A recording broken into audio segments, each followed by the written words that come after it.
welcome to the Mad Black Dad podcast.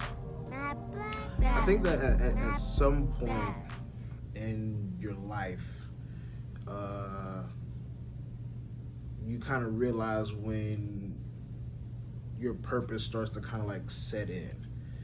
And I'm gonna tell one of the stories for when it started to like spark for me.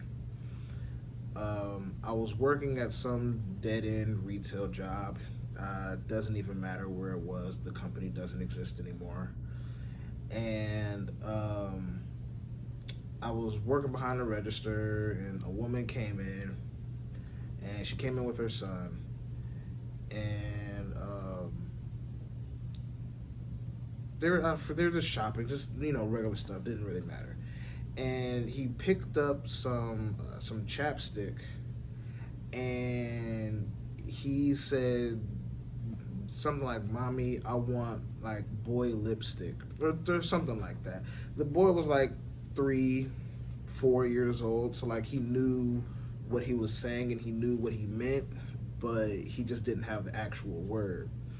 And me and a couple of the other people in the store just kind of chuckled a bit. Some of the other people that was working there, just a little chuckle, nothing crazy. And the woman got mad. She got mad at us.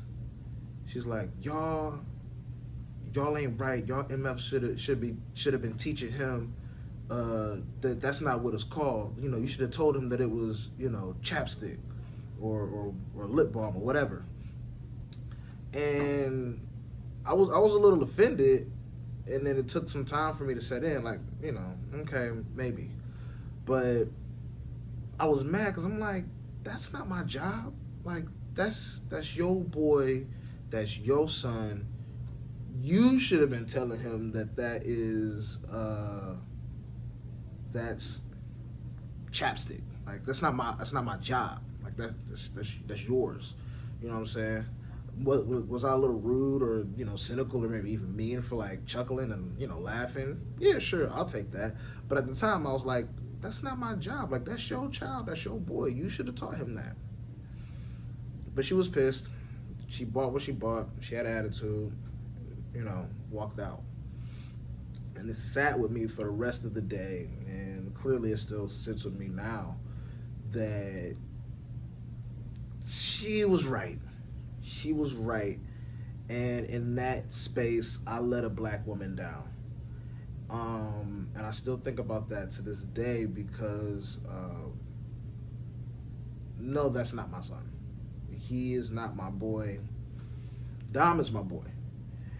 And if I was ever in a space where I wasn't able to teach Dom the right thing in that moment, it doesn't matter like what kept me from there. Maybe just Leah and Dom are out and I'm out with Dion, or I'm at home, or I'm at work, or whatever the situation is, but I'm not there, and Dom said something incorrect. I would love and appreciate if another black man was able to step in and say, no, that's not that, that's what we call it. Because it is about reaching out and supporting the ones that are coming up behind us. It is about teaching little boys and girls, what's right and what's wrong, or what is the correct name to call something. Because not to say calling it boy lipstick is wrong, but we just typically call it chapstick. And it's not to stop this boy from eventually wearing lipstick if that's what he ended up wanting to do. That we're not getting that deep, but it is about saying, all right, this thing is called chapstick, and that's it. And like I said, I still think about that to this day because I am working in education. I am working with other people's children. And I want to teach them the right thing or the best thing. And, ever since I really took the time to think about that one interaction, it's just always been on my mind, and I still think about it every day. Like, am I doing what's best for the students that I work with. Am I teaching them the right thing? Am I teaching them the best thing? And the same for Dom. Like, you know, am I setting the right example for Dom? Am I doing what's best for Dom? Am I doing enough for Dom? And Dion. And Dion's only 7 months. But, you know, it's going to come to a point where, you know, she's going to start picking up things and remembering things. And she becomes a little bit more sentient as opposed to just a baby that just likes to lay around and giggle and babble about whatever babies are thinking about. So, you know, it's a thing of mine. And it almost haunts me to an extent, but it also motivates me. It's like, damn, I really messed that up. But now I got this new chance, or every day I have a new chance. I have this boy, I have this daughter.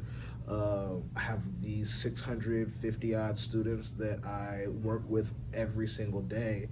So I always have a new chance at making things right and just kind of settling this demon within myself that never wants to let a black woman down and never wants to let a black mother down. Of course, I don't want to let any parents down specifically, or in general, but I don't ever want to let a black woman down, because I think that pain is different. That pain is close to home. That pain feels like I'm letting my wife down. That pain feels like I'm letting my family down, extended family. You know, everybody got their internet cousins or internet nephews and stuff like that, and I don't ever want to be that internet uncle. Uncle.